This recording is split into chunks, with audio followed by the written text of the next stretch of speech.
Hi, I'm Greta. And I'm Claudia. Welcome to Knitters and Critters, where we talk about Critical Role Campaign 3. Woohoo! So we had some minor technical difficulties last week. Whoops!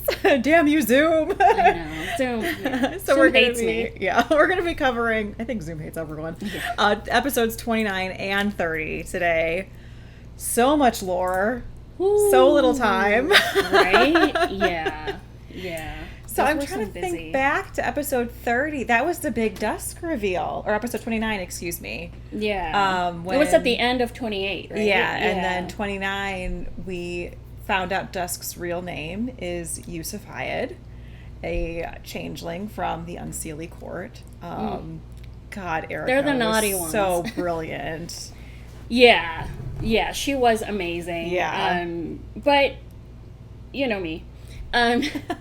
After that cliffhanger at the end of episode 28, I was expecting fireworks Yeah. and a confrontation, like an actual fight at the beginning of episode 29, and it just didn't happen. Yeah. And I think I mentioned this to you, whereas the fact that Erica, being their friend and being a guest, was playing a villain, which usually doesn't happen Yeah. when they have a guest player, worked in that sense because the party wasn't expecting her, expecting them to be a villain. Yeah. In this case, I think it worked against them because I felt like the main cast was holding back. Yeah. And they were like, oh, well, let's talk this out. And even healing them at some point. And Yeah. I thought the healing thing that Letters did was a little bit. I thought that was too Extra, much, to be yeah. honest. And, they just at the end let them walk away. Yeah. And you had said it when we originally tried to record, Yeah, but sorry like about that. you were like, if someone who I've known for 2 days started attacking my friend's mom, like I wouldn't stop to like have a conversation. Yeah, I told Greta, I said, if somebody I've known for 2 days reveals that they're a villain, out to end her family, Yeah. they grab her and your mom, she's a sweetheart, I would go for their throat. Yeah. Like, you've told me you're here to cause them harm. You've told me you have been lying to us the whole time we've known you. Yeah. There is no question for me as your friend that I am going for their throat. Yeah. And they can explain once they're like tied up in my basement Yeah. with my, sword at their throat. Okay, you What may the talk deal now. is, right. But yeah, so I feel like the fact that, it was Erica, yeah. it was like, Definitely okay. tempered their response. Yeah. And in the most recent four-sided dive, Matt, I think, said something along those lines too, where he was kind of expecting that things might get bloody and intense quicker, because even though Erica's character isn't, I think, only one level above the Bell's Hells, apparently they have all kinds of extra magical goodies that Oh, they would do. have even the playing field a little bit. So we didn't get the big blowout battle this time around. Yusufaya did say, you've got like a month and then I'm coming for all of you and you're coming with me no matter what. And we'll see if they're able to like woo Yusufaya to their side. I don't know if that's going to happen or not, but I have a feeling that's what they're all hoping, Yeah. is that they can kind of change the changeling. Yeah. We also had reveals about some like dodgy behavior from Fern's parents. Yeah. And we were just talking about this. Poor Fern. Yeah. It's it's like, her She's world so excited. is It's like crumbling around her. Maury's not actually her grandmother. And like both of her parents, we were talking about it when we were having lunch today, like neither one of her parents really seemed to be registering the fact that Fern was gone for 90 years. Like 7 years is bad enough. Like Yeah, they should it have is. already been feeling bad about the 7 years that they had left Fern, but it was 90 years for Fern. And Birdie like didn't even mention it pretty much at all in either episode 29 or 30. Ollie seemed a little bit more taken aback and a little bit more troubled by that. And I just don't know if that's like just like how the Fae are, or if it's a product of something Maury or maybe the Nightmare King are doing, because they seem more, if I had to guess, they're Archfey is what I would guess. Kind of like the Traveler from campaigns 1 and 2. Yeah. But yeah, I don't know. Poor Fern.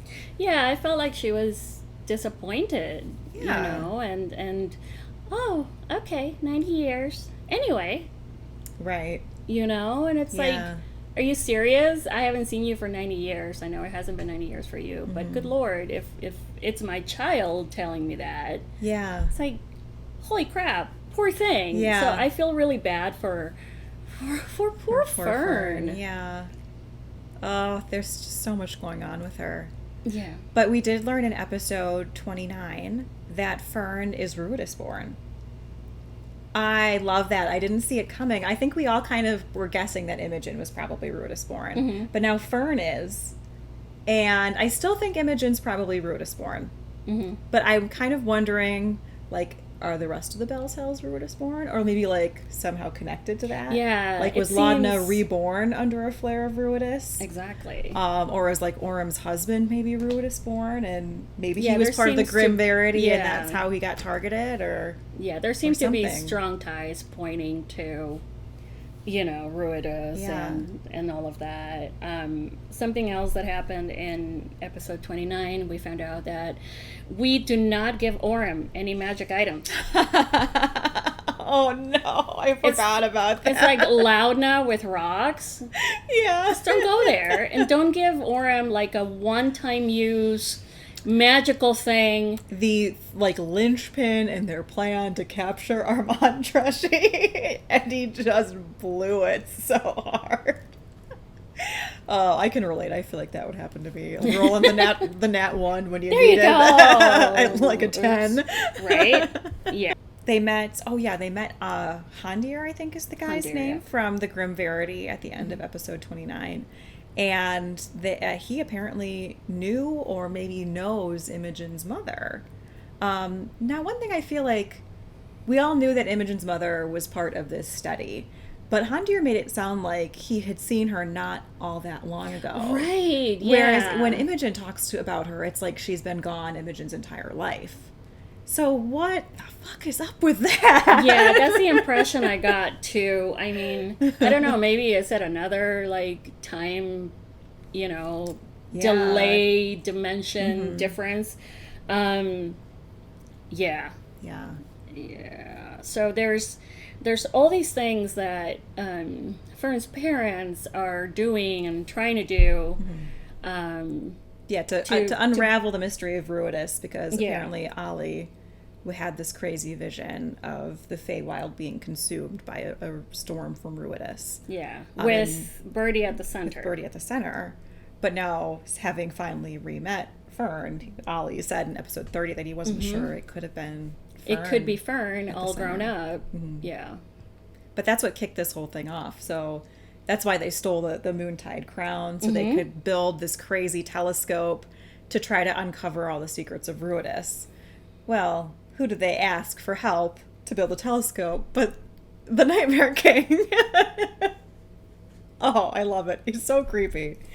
You love, we've seen that. We've seen the hearts, from Greta to the Nightmare. We've all seen them. Never mind, I added them, but we've all seen them. So, yeah, they're like strange bedfellows here because that Ira is not a good guy. Not just that, but they're probably not telling Birdie and Ollie everything. They have their own agenda. Yeah.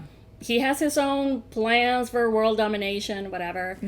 Oh, for sure. Like, we all know he's going to betray everybody. Yeah. Plus, like, I gotta say, I think there's like a good 70% chance that he was probably the one designing the original machine for the Unseelie Court.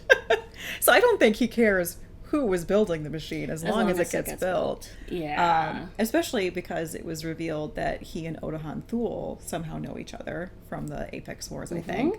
And Odahan Thule was in the Feywild working with the Unseelie Court with the original machine. So are they still working together? Because it seems too coincidental for them both to be in the greater Bosphorus area. Right? Yeah, and not having any that contact. cosmopolitan center of business and happenings. That's right, Taliesin. It's not the Milwaukee of Exandria. Yeah, what? We are personally offended by that description, I that would like reference. to speak to your manager.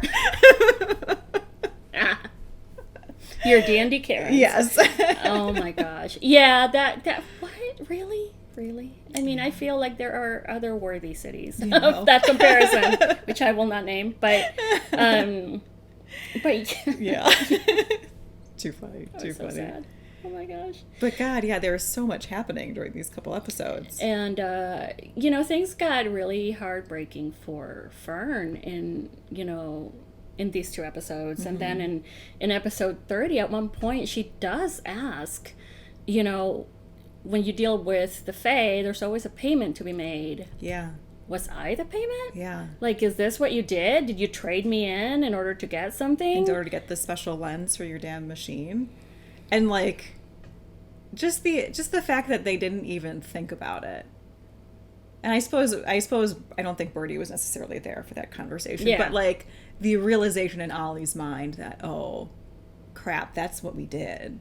Isn't that what we did? And just like the look on Fern's face. And Ashley Johnson played it so well. Just like the quiet heartbreak. Yeah, the quiet devastation of knowing that your captor basically raised you, and yeah, I guess Maury loved her as much as she could, but yeah, but they also took. But they all used her 90 like years. She's been used and traded, and yeah, used for everybody else's plans and wants. But yeah, that it could be interesting because Fern is such a chaotic character, and I feel like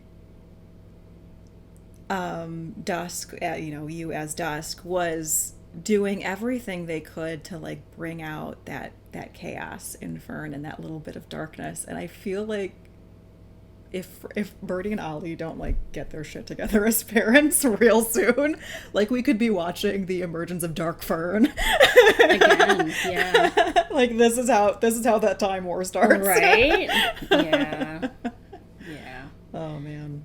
Yeah, it's gotta suck to realize that you are kind of the pawn in everybody's plans, and that maybe you're their kid, but you're more valuable as collateral. Yeah, that sucks. That's brutal. How funny was Laudna around the Nightmare King though? I ship it. They have little undead babies, and then Ashton over here asking him for a drink. And Laudna like, wait a minute. Yeah. That'd be the weirdest throuple. Ever. That's all right. I ship Although it. I feel like Ashton wouldn't be very needy, so it would probably work. It might work with Ashton. Yeah, that was funny. Yeah. Also, I mean, what is on Ruidus? What do you guys think? Oh my god. Yes, leave us all of your theories. I want to know. Yeah, they saw a city. They saw some kind of like magical fencing around it, around the moon. They mentioned in 29 that Ruidus didn't always exist. Right. That it like emerged sometime around the same time Fern's period. birth. Yeah, and it emerged in the Feywild and the Shadowfell probably after Fern's birth. But the Ruidus, like as a celestial body, didn't exist until apparently two gods disappeared from the pantheon, which I think gives everybody matron queen like flashbacks of what did they like get unseated? Did they surrender their powers? Are they like trying to chain something on Ruidus? Yeah. Or are they trapped there?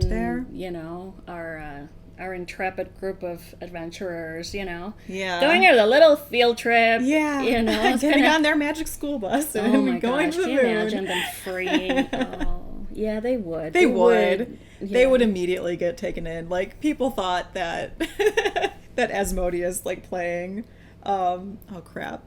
Xerxes was bad, and Calamity, the Bell's Hells would all immediately get played by some kind of primordial entity. Yeah. What else happened? Oh, yeah. Shooting the gun. That was awesome. That's something I would do. I would blow up the weapon itself. The entire weapon itself. Yeah. It's never going to happen, but in my heart of hearts, what I would love to happen is somehow like a giant crossover universe, because the Nightmare King is originally from Dimension 20. I think that's one of Brennan's characters.